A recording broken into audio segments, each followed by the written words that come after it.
I've never seen a diamond in the flesh. I cut my teeth on wedding rings. Dude, that's pretty cool. Man, that is a sad clown. Dude, that's pretty good. This is The Gloom, bringing you weekly interviews with F3 Omaha packs, exploring their F3 experiences and finding those sticky elements that create the glue in the gloom.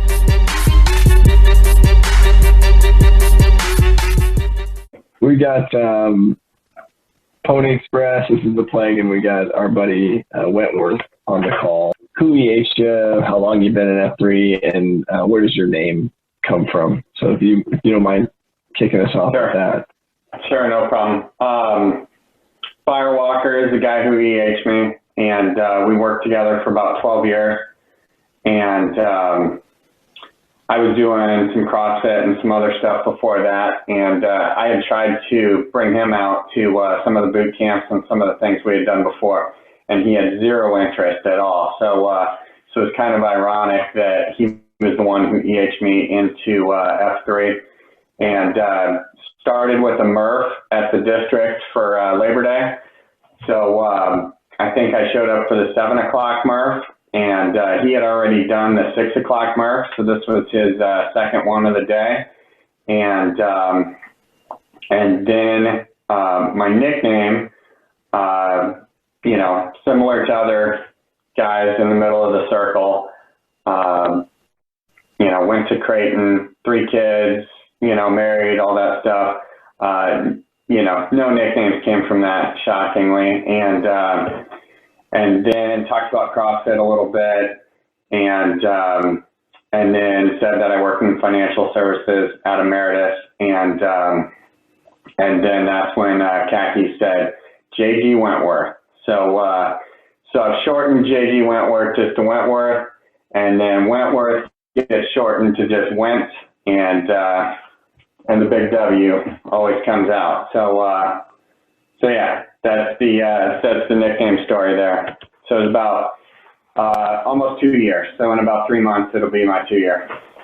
Awesome, man. That's awesome. What was your kind of first impressions going to that first workout?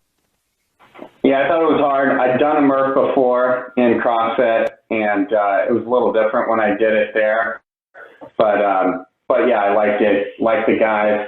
And then I kind of started just showing up at the Oracle on Saturdays at 7 o'clock because I was doing other stuff through the JCC during the week. And then I think it was more in the COVID situation about a year ago when the gym closed down, and then that kind of forced me to do more F3. So I was doing it by myself in the garage, which was not ideal. And then when the group got back together after about 2 months off, then I was kind of more focused, didn't go back to the gym after that, canceled my gym membership, and now it's pretty much every day workout with pre-runs, pre-rucks, all that fun stuff. So all in. That's awesome, man. What so far? So you've been in for 2 years, and so far, do you have a favorite moment? I mean, as you're thinking back on those 2 years, is there a time that sticks out or something that you've been a part of that is more memorable than others?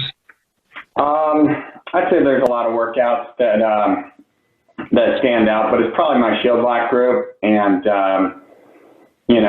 got 2 guys, Roll Bar and Beta, that we get together weekly, and a lot of group text messaging back and forth.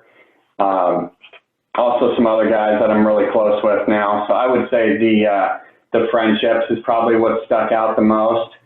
And, just getting to know everyone in the packs has been great. I was definitely the 6 for a while. Now I'm circling back and picking up the 6. So that's come full circle. Queen service has been great too. The accountability and having to weigh in every week has been good. Also, probably back in July or August, got the Apple Watch to track the calories and all that kind of stuff, and calories burned.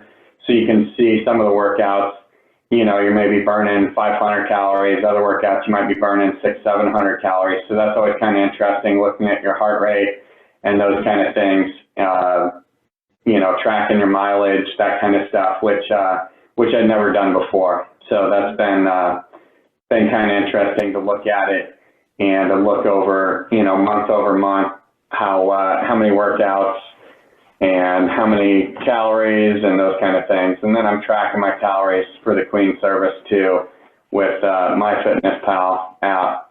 And that's been good just from an accountability standpoint too, to look at how many calories you're eating versus exercising. Yeah, man, those are all great things. You know, you kind of touched on a few things that I just remember from mine. I remember being the 6 a few times. Everyone is, and so it's a huge accomplishment when you're able to, you know, kind of circle back like you're saying. You know, you've held the role as a 6 a few times. I certainly have too. But now being able to be in the position to go back and pick up the 6, that's awesome. Those are all just the things that we certainly strive for, and the things that, you know, we kind of will start to excel at the more, you know, first steps you go to and you hit those workouts. You're going to see some results for sure. Yeah.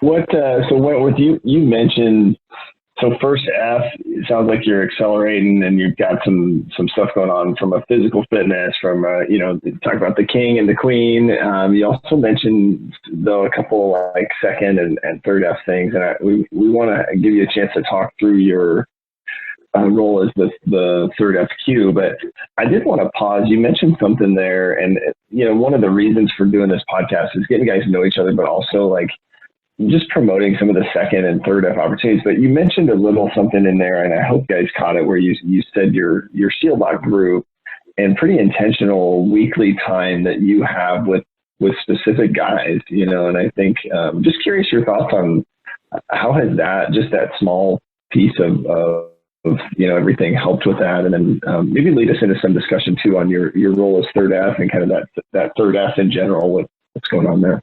Sure. I'll start with the Shield Lock. We started back at the beginning of the year, so it hasn't been going for a long time. Beta, Rollby, and I also, you know, listen to a lot of the podcasts that are out there, 43 Feet and the COT podcast, and then we kind of started our Shield Lock with the 8 block, and we shared the 8 block with each other, and that was a good way to get to know everyone. Concentrica, gestures, first goal, first F, second F, third F goals, who you're focusing on. You know, after you complete an 8 block with your Shield Lock guys, you know each other pretty well. So, yep.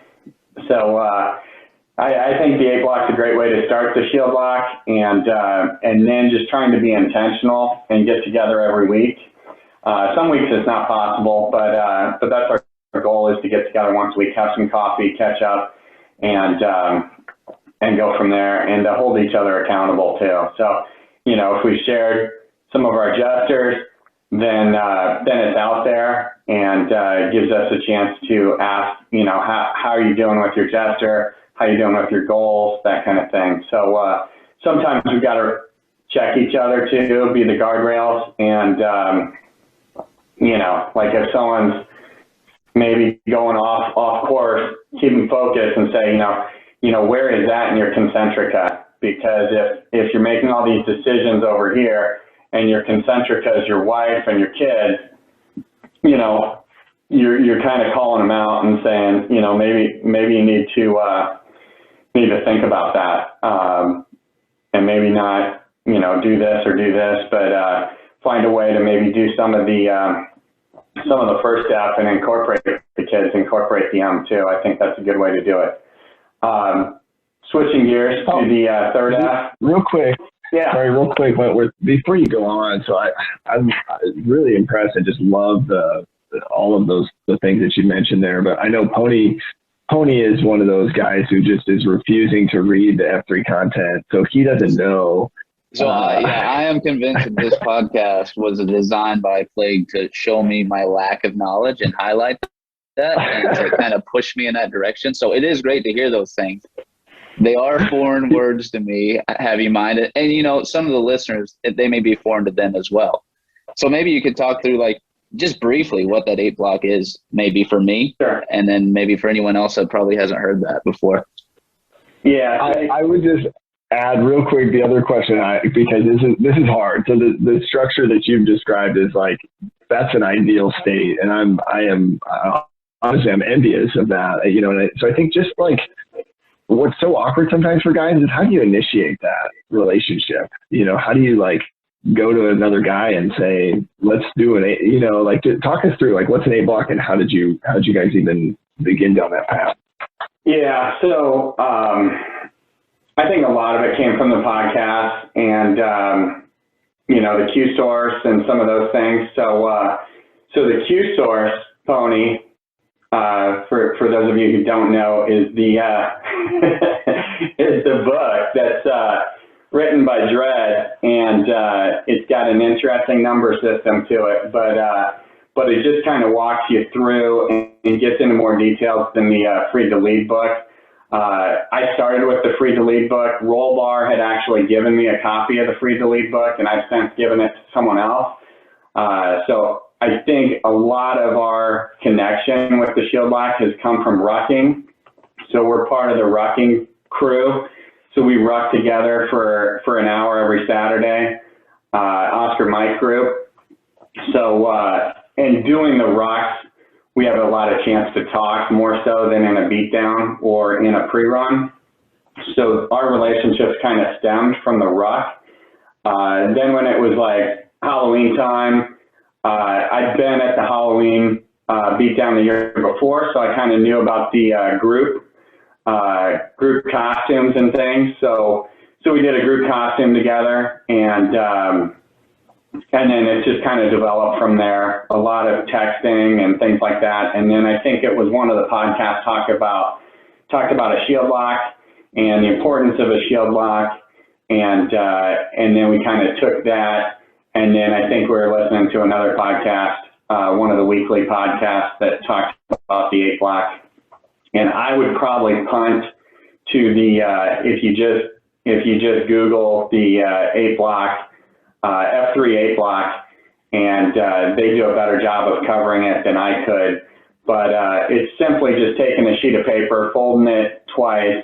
So you have 4 sections on the front, 4 on the back. And then you're just kind of writing down your concentrica, which is who's the most important to you in the middle, and then who's next important.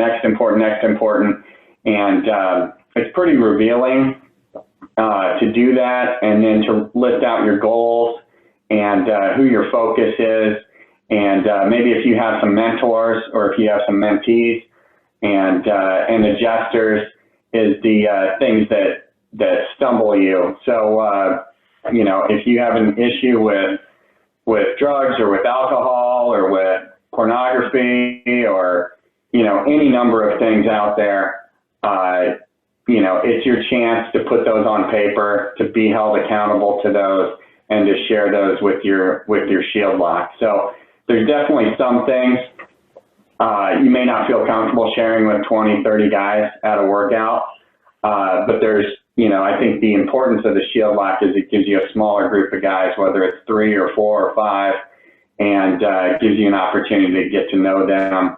And then you're setting up, you know, some accountability, some guardrails. So if you're going off track, then the shield lock will kind of refocus you too. So yeah, those are some of the things along those lines. That's awesome, man. That seemed like a great synopsis there. I may not even have to read it now. we have it actually on the F3 Omaha website, and you know, I think we'll post a link to that in the show notes for those of you listening. So we'll get that out there for you, and Pony will be able to review that too. But thanks for sharing that, Wentworth. I guess if you would, I mean, I think, you know, tell us a little bit about just your perspective on the third F and kind of your role as the third FQ for the region, and maybe how things are going. I think the other thing that Pony and I really want to make sure we give you time to do is, how does like somebody that's listening or attending our downs and other events, like how do they get more involved in the third F if they're interested? What does that look like from your perspective? Yeah. So I took over the third FQ from Lemon Law, and Lemon Law was the third FQ prior to that. And to me, I think the third F obviously is the faith component, but I really see it more as the kind of the community service piece too. And what can you do to get out there in the community to do more good? And I think as large of a group as we're talking about now here in Omaha, I think there's plenty of opportunities for us to make a big impact in the community. And my role as the third FQ is to just make sure I'm promoting those activities, whether that's Twitter or Slack.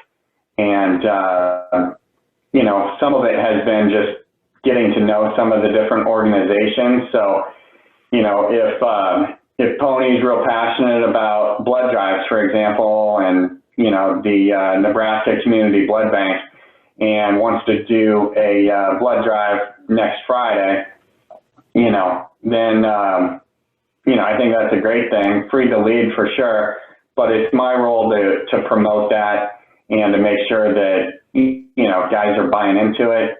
And hopefully we can, you know, get 10, 15, 20 guys to show up and donate blood. If there's an opportunity at a food bank or at a food pantry, you know, those are good opportunities too. I know we've had some where you're able to bring your 2.0s, and it's always great to meet people's 2.0s, their kids, and to work alongside of them. So we have a lot of fun doing the third F things. Good way to get to know each other a little better. And every third F thing I've been involved in has definitely included the second F as well. And it's just a great time to get to know everyone in a little different format than a beatdown or a pre-run or a rock. Sometimes in those beatdowns, they can be laborsome. The mumble chatter may not be buzzing as much as it normally is, and so sometimes it's hard to connect with guys on that level. So having, you know, other third F opportunities that will also incorporate second F opportunities is great. Just as I was hearing you talking through, so we've been asking guys about like free to lead and Q source, and you've obviously read up on those things. So one of the topics in free to lead and in Q source is the D2X, and so as you're looking at like all three Fs and some of the like content from there, how does the third F maybe help guys identify, you know, so the dolphin and the daffodil, right? If it's the thing I do better than anybody else and the group of people I'm supposed to serve, how do you see the third F maybe helping guys along that journey? Yeah, I think there's definitely some guys in the packs and guys that are obviously sad clowns and not part of F3. That just don't have the faith component, and for me personally, I've always been fortunate enough to have the faith component in my life. It's been a big part of my life, but I do think if you don't have that, I would compare it like to a shit on anyone else. But I think Dredd does a good job talking about it. The last podcast I listened to was on prayer. And it wasn't a religious thing at all. It was more just believing in a higher power. So whether that higher power is Mother Nature or whether it's, you know, anything, you know, any type of religion, but it's believing in something bigger than yourself. And if you don't believe in something bigger than yourself, then it's all about you. And I think a lot of people get in a lot of trouble when they don't have that higher power. So, you know, he talks about, you know, just having time to meditate and just to kind of think about things. But I do think prayer is one of those things that goes in line with the third F component, and just being able to believe in something bigger than yourself and to trust in something and to have hope too. So I've been to a lot of beatdowns, listened to a lot of COTs, And sometimes you just take one or two things from each workout and each COT, and then combine that with the podcasts and the Free to Lead and the Q Source. And you're just surrounding yourself by a lot of good things. And that, you know, there's no way you couldn't be a better person after doing all of those things for a year straight.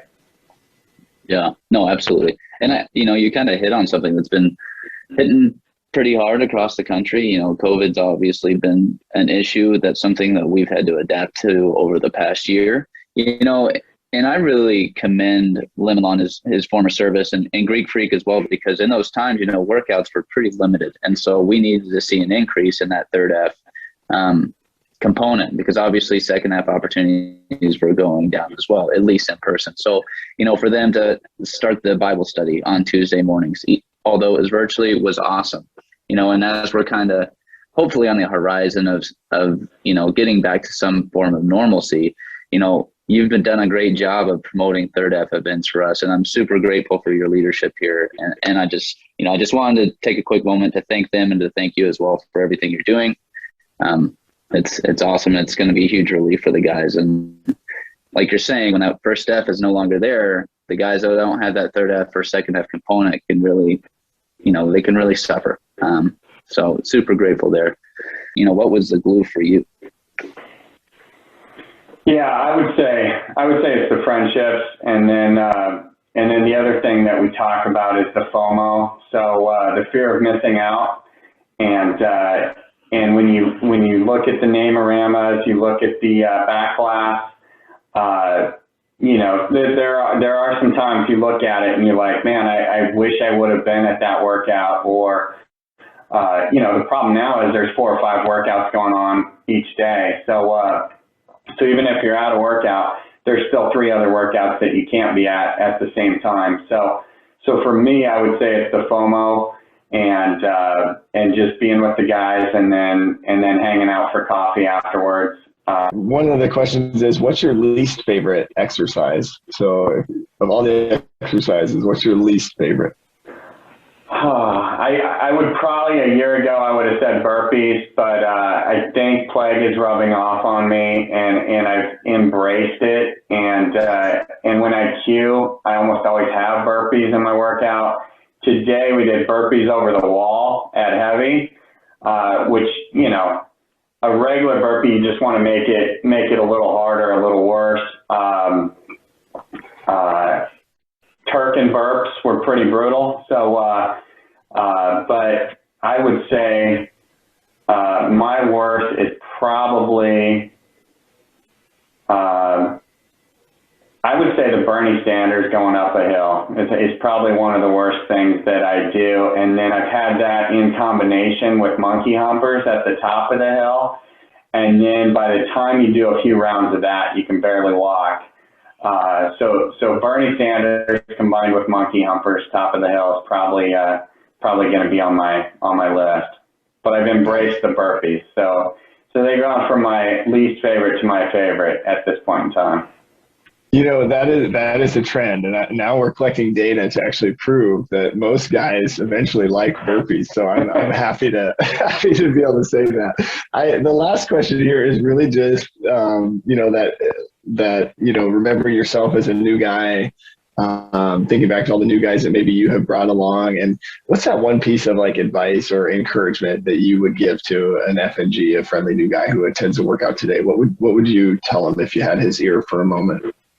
Yeah, I think the thing I would say is just keep coming back and get plugged in more things. Come to coffee. I know some guys just come for the workout and they got to leave right afterwards. I think it's harder to be connected to the pack when you're not sticking around for coffee. I know some guys, their work schedule doesn't allow for it, but you know, if you do have a day off or a week off from work and you are able to attend coffee, I would definitely do it. And you know, it's like anything else in life. The more you put into it, the more you're going to get out of it. And there's always a way to make the workout a little harder. And pre-running has definitely done that for me. And then on Saturday, I'm going to put a plug in for the triple play trifecta. So it's the pre-run, 5:30, 6 o'clock rock, 7 o'clock beatdown.